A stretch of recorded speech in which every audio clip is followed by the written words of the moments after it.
रामकृष्ण हरी नर्मदे हर। तर आज आमचा नर्मदा पायी परिक्रमेचा 58वा दिवस आहे आणि आम्ही आहोत जबलपूर या ठिकाणी। ग्वारी घाटाच्या शेजारी जिलहरी घाट आहे, त्या ठिकाणी आम्ही थांबलेलो होतो। तर आम्ही आता प्रस्थान करतोय पुढे अमरकंटककडे आणि तिकडे तर भयंकर थंडी आहे। इथं तर लोक सांगतात की तिकडे स्नोफॉल पण होते।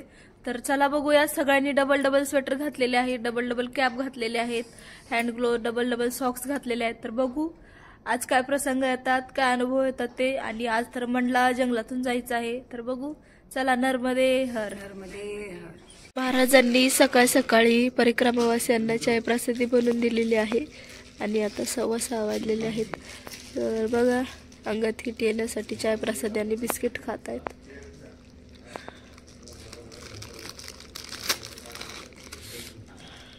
सकाळ सकाळी आनंद घेत आहेत।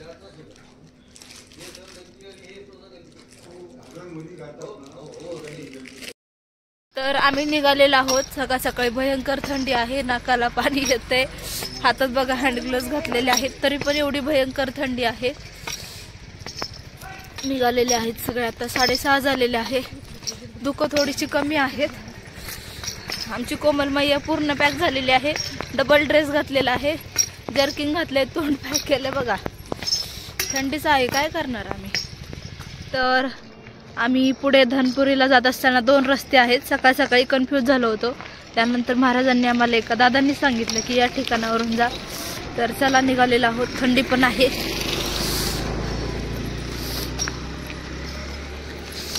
थंडीमध्ये चालायला जरा छान वाटतं, पण थंडी पण असते। आमच्या मैया निघालेल्या आहेत पुढे, एकामागे एक। धनपुरीला चाललो होतो, तर 2 रस्ते होते। सकाळ सकाळी कोणीच नव्हतं, तर इकडे पण आश्रमाचे बोर्ड लिहिलेले, तर इथे परिक्रमा पथ असे चालताना व्यवस्थित बघून जायचं। आता परिक्रमावासी योग्य रस्त्याने निघालेले आहेत। आता योग्य मार्गाला लागलेला आहोत आणि आज सकाळी इकडे सूर्योदय झालेला आहे। जवळजवळ मागचे 5-6 दिवस झाले सूर्योदय नव्हता होत, ऊन नव्हतं पडत। तर आज सकाळ सकाळी 7 वाजता सूर्योदय झालेला आहे, निघालेला आहोत। छान वाटतंय, थोडंसं लाईटली ऊन पडलेलं आहे। आमच्या मैया पण निघालेल्या आहेत। तर आम्ही थोडंसं 1-2 किलोमीटर पुढे आल्यानंतर बाबाजींनी आम्हाला चाय प्रसादीची हाक मारलेली आहे आणि या ठिकाणी आम्ही बालभोग घेत आहोत। चाय प्रसादी घेतली, बालभोग करत आहोत आणि आता परत पुढे निघणार आहोत।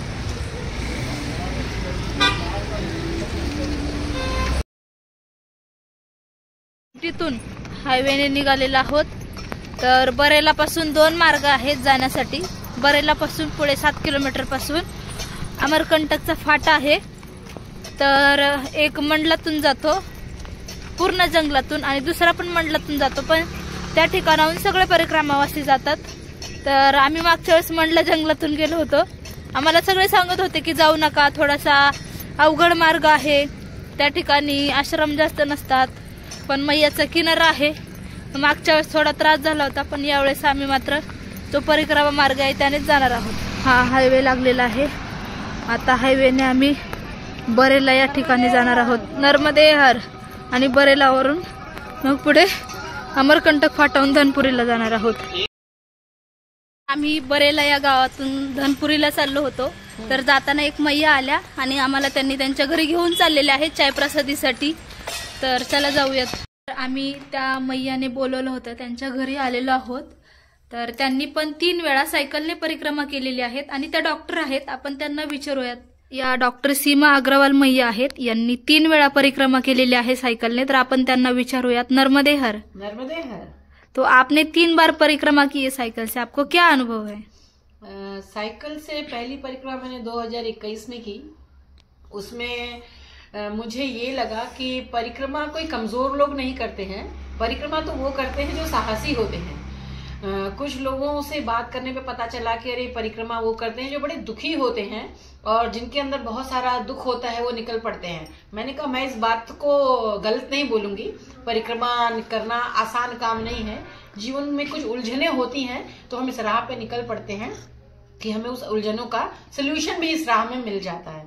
तो परिक्रमा में उलझनों का तो सोल्यूशन मिलता ही है, लेकिन परिक्रमा साहसी लोग करते हैं ताकि अपनी कमजोरियों को दूर कर कर हम दुनिया में आगे बढ़ सकें और अपने आप को पहचान सकें।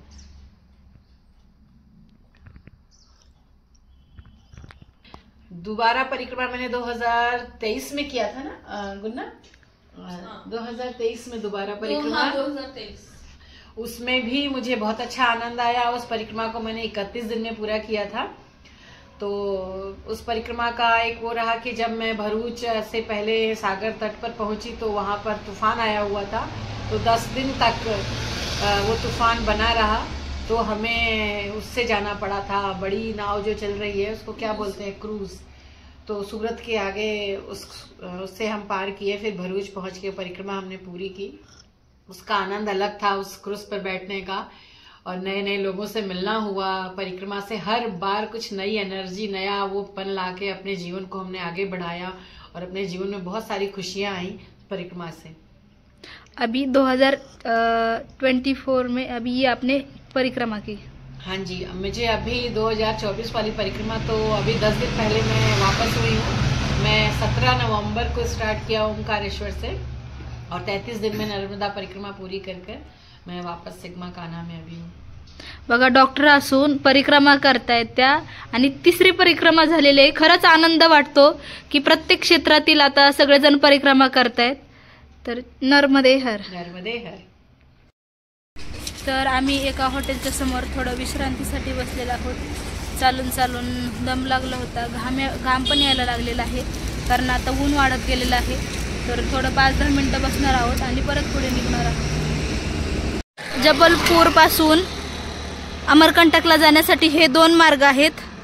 तो जो मार्ग आहे पूर्ण जंगलातून आहे, मंडला जंगलातून। ज्यावेळेस मागच्या वर्षी आम्ही या ठिकाणाहून गेलो होतो, 150 किलोमीटरचा एक्स्ट्रा फेरा आहे। आणि हा जो परिक्रमावासी नॉर्मली या मार्गाने जात असतात, तर त्या मार्गाने शक्यतो कोणी जाण्याचा प्रयत्न नका करू, थोडीशी अवघड वाट आहे। मागच्या वेळेस पण आम्हाला बरेच जण सांगत होते की जाऊ नका, पण आम्ही कोणाचं ऐकलं नाही, गेलो। पण आता यावेळेस इकडनंच चाललेलो आहोत, तर चला जाऊया याच मार्गाने। या ठिकाणी एक मेडिकल आहे आणि आम्ही रस्त्याने चाललो होतो पलीकडे, तर त्या दादांनी आम्हाला हाक मारलेली आहे परिक्रमावासियांना नाश्त्यासाठी। तर परिक्रमावासी नाश्ता करतायत। हे काका आहे, येता जाता परिक्रमावासियांची सेवा करतात ते।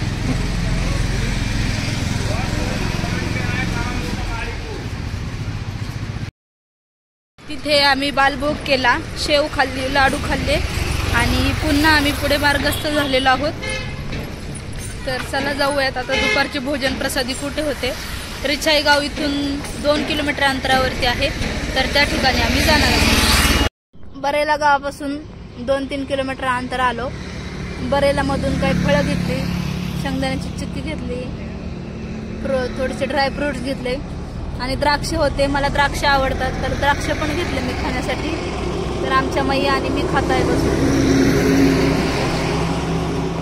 नर्मदे हर मैया, नर्मदे हर। आपल्या महाराष्ट्रामध्ये द्राक्ष खूप स्वस्त आहेत, 40 ते 50 रुपये किलो भेटते, तिथे 40 रुपये 50 रुपये पावशे आहेत। पण आता नवीन सीझन सुरू झाला त्याच्यामुळे महागच भेटणार थोडे। नर्मदे हर या द्राक्ष खायला।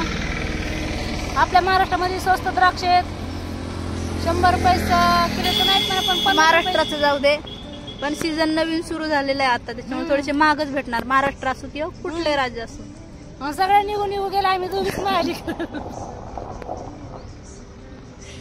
आम्ही दोघीच राहिलो, मावशींना त्रास झाला ते थोडे पुढे गेलेले आहेत। ऍक्सिडेंट झालाय कोणाचा, मावशीला चक्कर आली। राईट साईडला ऍक्सिडेंट झाला, लेफ्ट साईडला आम्ही नाश्ता करतो सकाळी। मावशींनी चक्कर, हिच्या मावशीने ऍक्सिडेंट झालेला बघितला आणि राईट साईडला ऍक्सिडेंट झाला, आम्ही लेफ्ट साईडला होतो।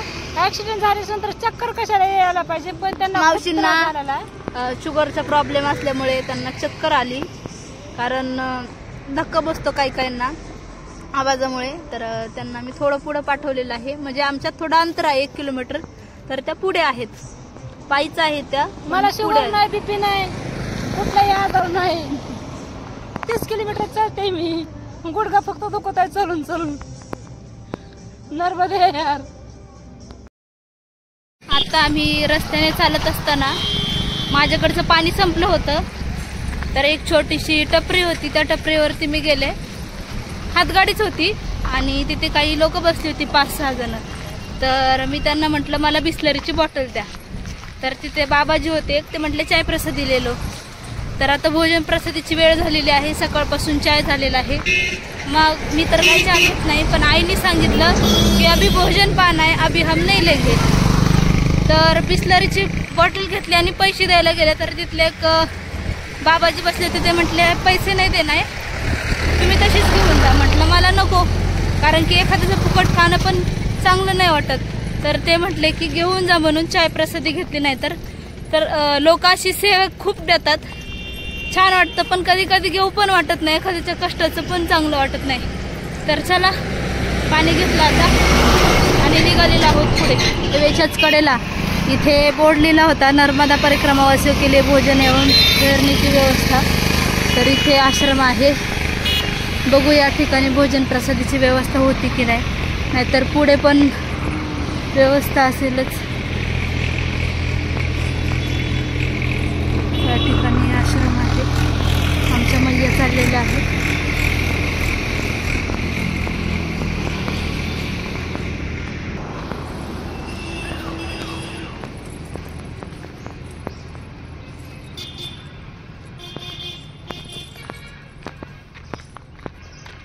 रस्त्याच्याच कडेला हे आश्रम आहे, रोडवरून चाललं की लगेच दिसेल.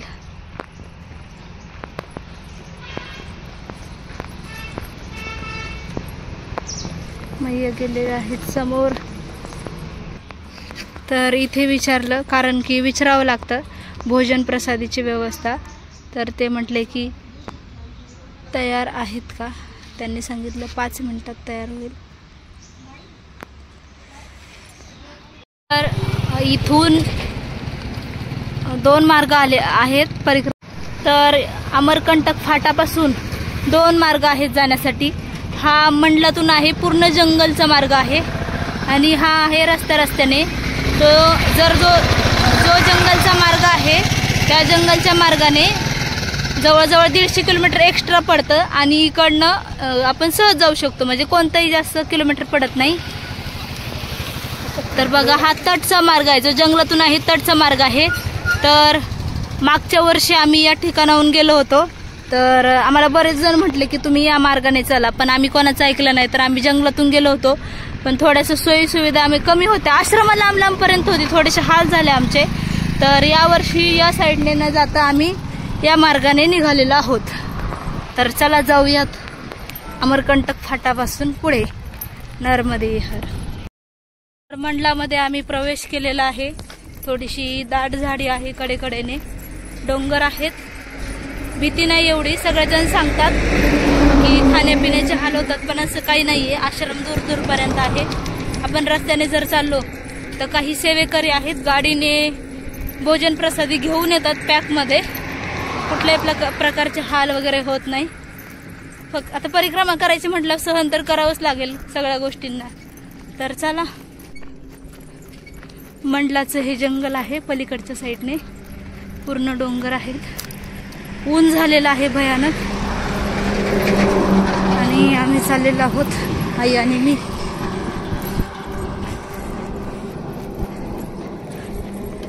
पाठीमागे परिक्रमावासी नाही आहेत कोणी, पुढे पण नाहीये, दोघीच चाललोय.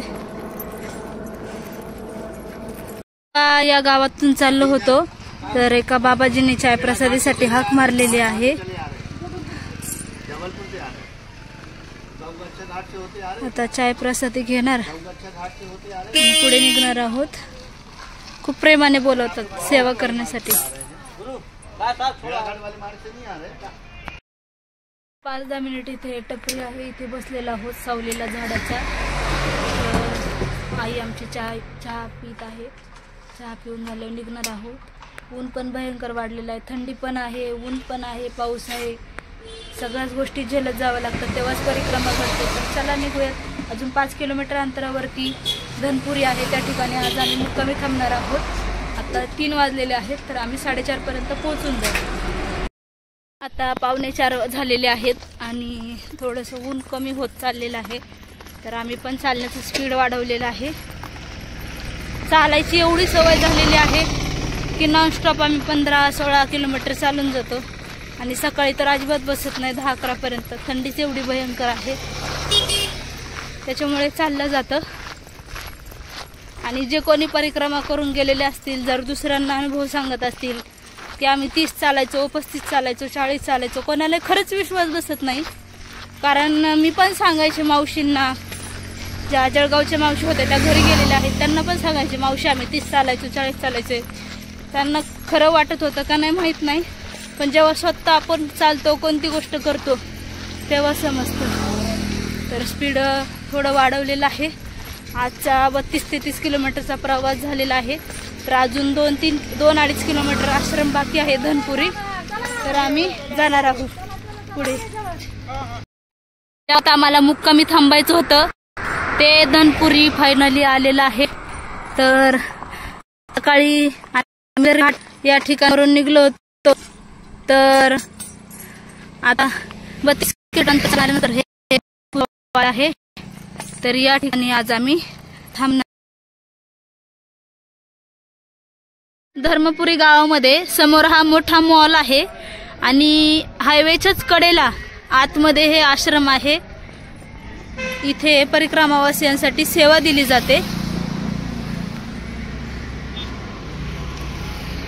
चाललेलो आहोत आतमध्ये आश्रमाकडे. रस्त्यापासून 100 मीटर अंतरापर्यंत आश्रम आहे. तर थांबणार आहोत आम्ही इथेच.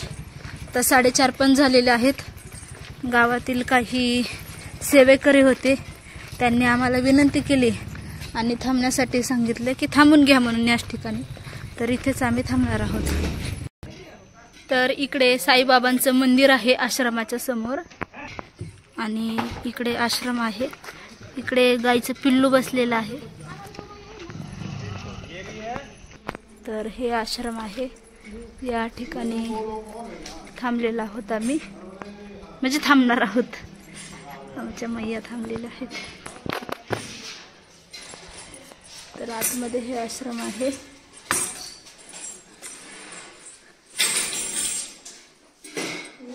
इथे आम्ही थांबलेलो आहोत. आमच्या मैया आमच्या पुढे 1 किलोमीटर अगोदर आलेल्या होत्या. सगळे परिक्रमावासी भोजन प्रसादीसाठी बसलेले आहेत. चुलीवरती जेवण बनवलेलं आहे आज.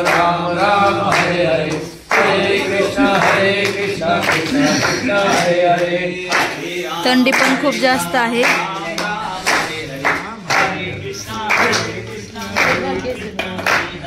हरे राम राम राम हरे हरे, हरे कृष्णा कृष्णा कृष्णा हरे हरे.